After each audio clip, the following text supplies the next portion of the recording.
Bonjour, pour ma première vidéo je vais vous présenter mon dernier achat. Cela concerne un téléobjectif 150-600 de Sigma, le contemporain. Pourquoi ce choix parmi la concurrence, ou pas?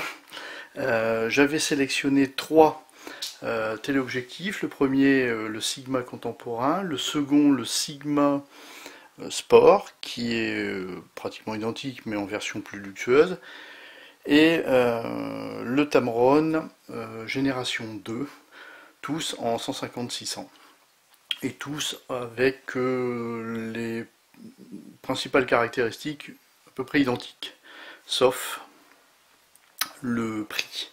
Ce qui est l'un des arguments qui m'a fait décider vers ce téléobjectif, puisque je n'ai pas trouvé d'éléments techniques significatifs qui peuvent amener une telle différence de coût.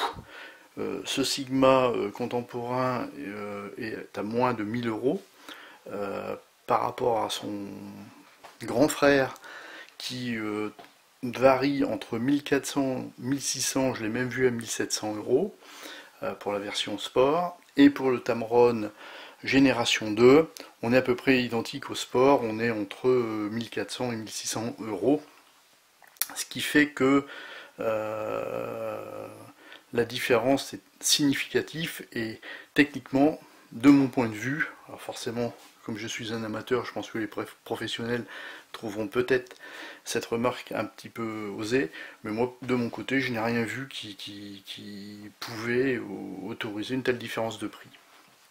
Et le deuxième aspect de cette vidéo, tout simplement, quand j'ai souhaité rechercher sur ce téléobjectif, je n'ai pas trouvé de vidéo sur YouTube ou ailleurs concernant le Sigma contemporain en français, tout simplement. Donc, pour aider éventuellement d'autres acheteurs, je vous fais une présentation très succincte de ces téléobjectifs. Petite parenthèse, je n'aborderai pas les sujets techniques. J'estime que les sujets techniques peuvent être facilement trouvés sur les sites marchands, dans les descriptifs, et, certains font même des comparaisons, donc on n'a vraiment aucun souci pour comparer. Ensuite voilà, il y a un aspect budget et puis choix par rapport aux besoins qu'on souhaite réellement avoir sur ce Sigma ou sur ce téléobjectif. Voilà. Passons au déballage et l'ouverture. Donc je joue un petit peu avec la caméra, mais c'est pas grave, hein, vous me pardonnerez. Donc tout d'abord une boîte tout à fait correcte qui protège correctement le téléobjectif. Quand on l'ouvre, on retire un petit carton de protection. Immédiatement, alors je l'ai déjà ouverte, hein, immédiatement vous allez trouver un ensemble de documents pour ce téléobjectif, dont l'extension de garantie à 5 ans Sigma, donc ça c'est quand même relativement important à signaler. Et le mode, je vais le mettre à l'endroit, le mode d'emploi que vous voyez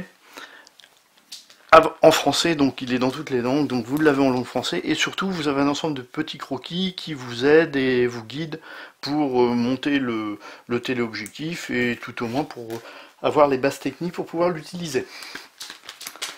Ceci étant dit, nous avons ensuite une seconde petite boîte dans laquelle vous allez trouver le pare-soleil en plastique.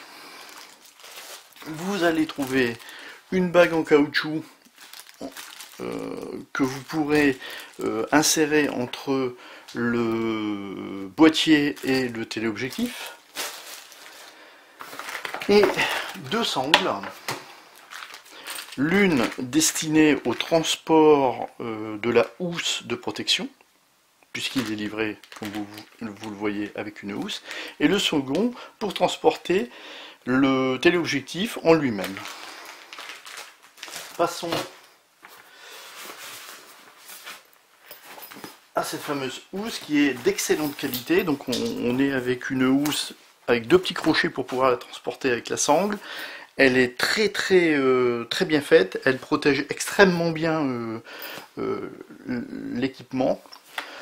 Il faudra faire peut-être attention aux petits crochets en plastique avec le temps. On va donc l'ouvrir. Et là, à l'intérieur, comme je vous disais, on a de la mousse, on a vraiment quelque chose de très sérieux, c'est pas quelque chose de juste pour boucher un trou, c'est vraiment une belle petite housse. Sur certains, alors je les citerai pas volontairement, mais sur certaines marques de téléobjectifs pour le même prix et pour beaucoup plus cher, vous n'avez pas cette housse. Sigma a, puisque j'ai plusieurs objectifs Sigma, a cette particularité de fournir l'ensemble de ses objectifs jusqu'à aujourd'hui avec cette fameuse housse. Le téléobjectif lui-même dans un petit sac en plastique. Donc voilà ce téléobjectif. Je vais essayer de le grossir un tout petit peu, peut-être pour qu'on le voit d'un petit peu plus près, même si bah, ça reste un téléobjectif de toute manière. Succinctement, il est d'un poids pour ma part raisonnable. J'ai eu le sport en main. Il est beaucoup plus imposant et beaucoup plus lourd. Celui-ci reste pour moi un compagnon relativement facile à transporter. Je dis bien relativement, ça a son poids quand même. Tout de suite on voit que c'est d'une bonne facture, les surfaces sont vraiment très sympas, on sent qu'il y a de la qualité, voilà. Donc globalement on se retrouve face à un téléobjectif ou un objectif vraiment presque standard, on a forcément le zoom avec sa graduation, on a la fenêtre pour la mise au point concernant les distances, et puis vous avez ensuite 4 curseurs pour paramétrer en partie le téléobjectif. Donc tout en haut vous allez trouver l'autofocus ou le mode manuel. En dessous vous allez trouver la mise au point avec des distances prédéfinies ou en full.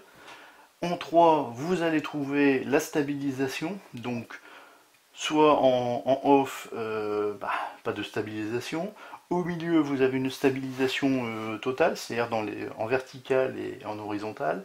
Et en 2, vous ne l'avez uniquement qu'en vertical, donc il n'y a pas de stabilisation horizontale. Ça vous permet de pouvoir suivre des objets en mouvement.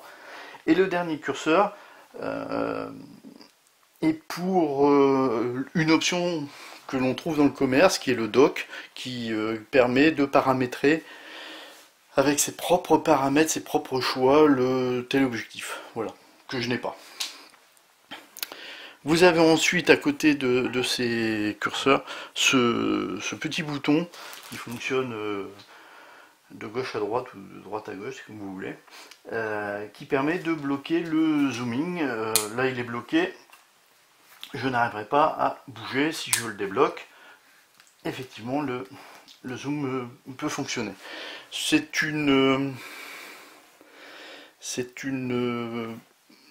n'est pas un gadget, parce que ça permet de vraiment bloquer soit à une distance prédéfinie, soit d'empêcher que le zoom peut-être s'ouvre par lui-même. Ça je sais pas, je ne l'ai pas vérifié.